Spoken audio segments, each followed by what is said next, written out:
तमाम mafia jail के अंदर होने चाहिए। उनके एक एक शागिर्दों को जेल के अंदर उनका हिसाब होना चाहिए। आप एक विधायक के रूप में जो सिस्टम में, जो भारत का लोकतांत्रिक सिस्टम है, उस सिस्टम को हम दोषी मानते हैं। उस सिस्टम में इतनी ताकत नहीं है कि छत्तीसगढ़ में जो घटना घटी पत्रकार के साथ, तो उससे कहीं न कहीं पत्रकार भी भयभीत हैं और पत्रकार चाह के भी इस प्रकार माफियाओं को एक्सपोज नहीं कर पाते हैं।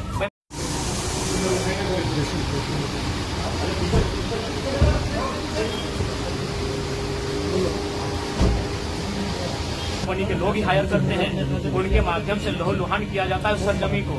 और आज उस लहू-लुहान की कीमत एक काबिल जाबाज अफसर को घायल होकर चुकानी पड़ रही है। ये बहुत ही दुर्भाग्य का विषय है। तो इसीलिए मैं प्रेस के माध्यम से पूरे, क्योंकि यहाँ आईजी डीआईजी महोदय भी आए हैं, यानी उत्तरी छोटा नागपुर रेंज के सभी बड़े पदाधिकारी हैं पुलिस के, तो मैं उनको स्पष्ट कहूंगा कि यही अफसर है। बागमारा जैसे जितने भी एरिया जो माफियाओं के संरक्षण में है, जहाँ माफियाओं की गिरफ्त में है, उन एरियाओं को माफियाओं के चुंगल से आजाद कराएं। और बिल्कुल डीएसपी महोदय स्वस्थ इलाज का लाभ लेकर जब स्वस्थ होकर फिर से चलने के लिए अपने बाहर घर से आए, उससे पहले माफिया जेल के अंदर होने चाहिए। सर अभी उसकी स्थिति क्या है, क्योंकि आपने उससे मुलाकात? उसी हम कहीं न कहीं सिस्टम को मानते हैं, चाहे उसमें ब्यूरोक्रेट्स रहें, विधायिका के अंग रहें, सबकी मिली भगत है। हो सके बिल्कुल जो सिस्टम में, जो भारत का लोकतांत्रिक सिस्टम है, उस सिस्टम को हम दोषी मानते हैं। उस सिस्टम में इतनी ताकत नहीं है कि माफियाओं का मुकाबला कर सके। आज माफियाओं का मनोबल इतना बढ़ गया है कि एसडीपीओ को पत्थर से मार रहे हैं। ये बहुत ही दुर्भाग्य विषय है, ये निंदनीय विषय है। सत्ता पक्ष का आदमी लग रहा हो।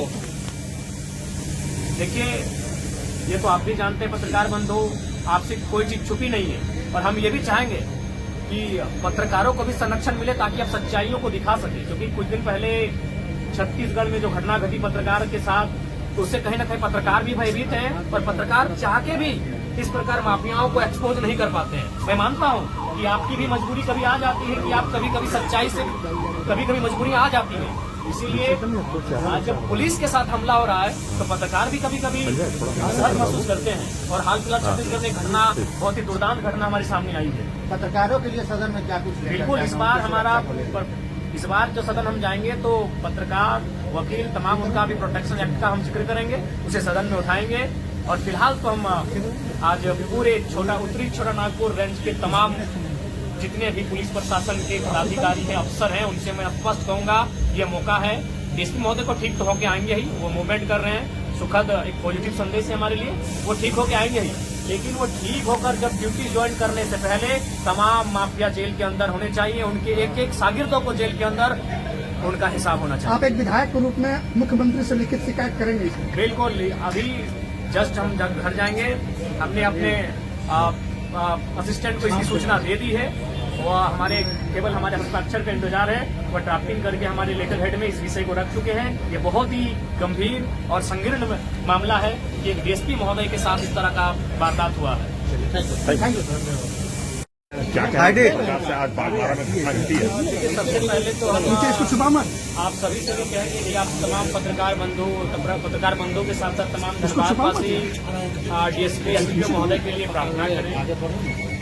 हालांकि उनसे मिले, उनका बॉडी मूवमेंट कर रहा है और ये सुखद संदेश है। फिर भी हम चाहेंगे सभी उनके लिए प्रार्थनाएं करें, उनके लिए दुआ करें, उन्हें कुछ ना हो। और इस अवस्था में, इस घड़ी में एज ए असेंबली का मेंबर होने के नाते, इस राज्य का निवासी होने के नाते, मैं पुलिस महकमा के साथ, पुलिस परिवार के साथ खड़ा हूं। और मैं भी प्रार्थना करता हूं, मैं भी दुआएं करता हूं कि डीएसपी महोदय आदरणीय बड़े भाई पुरुषोत्तम सिंह जी शीघ्र स्वस्थ होकर हमारे बीच उपस्थित होंगे। बागमारा में जो घटना घटी उसके बारे में क्या कहेंगे? देखिए, इसकी हम भर्त्सना करते हैं और बिल्कुल ये बहुत ही निंदा और संवैधानिक है कि आज कोयला चोरों का, कोयला माफियाओं का मनोबल इतना बड़ा है तो प्रशासन को भी तुच्छ समझ रहे हैं। और आज प्रशासन के पास भी, पुलिस के पास भी एक अच्छा मौका है बागमारा से माफियाओं के गुंडों को खदेड़ने का और बागमारा को एक शांत बागमारा बनाने का एक अच्छा अवसर है। बीसीसीएल के कई ऐसे इलाके हैं जहां आउटसोर्सिंग चल रही है, वहां रैयतों के साथ जो है बिल्कुल ये बहुत ही असंवैधानिक विषय है।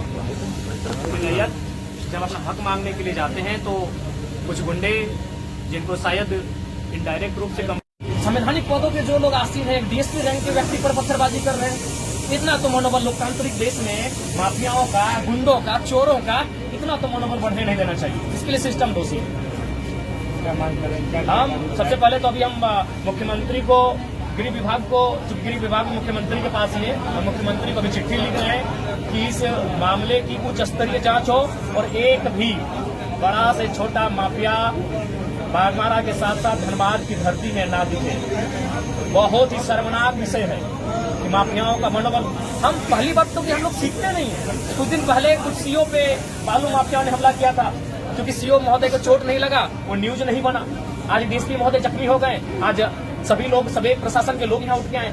अगर यही सीओ महोदय के पर जब हमला हुआ था बालू माफियाओं के द्वारा, अगर वहाँ सिस्टम अलर्ट हो जाता, अगर वहाँ पुलिस प्रशासन का महकमा अलर्ट होकर माफियाओं के खिलाफ अभियान चलाता, तो आज हमें ये दिन देखना नहीं पड़ता। अगर आज इन घटनाओं से हम लोग नहीं चेतते हैं, असंवैधानिक लोगों पर नियंत्रण नहीं लगाते हैं, माफियाओं के मनोबल को नहीं कुचला जाता है, तो आज बड़े भाई पुरुषोत्तम सिंह जी आज जख्मी हुए हैं, कल कोई और जख्मी हो सकता है। बहुत ही दुर्भाग्य का विषय है। हाँ, पुनः कहेंगे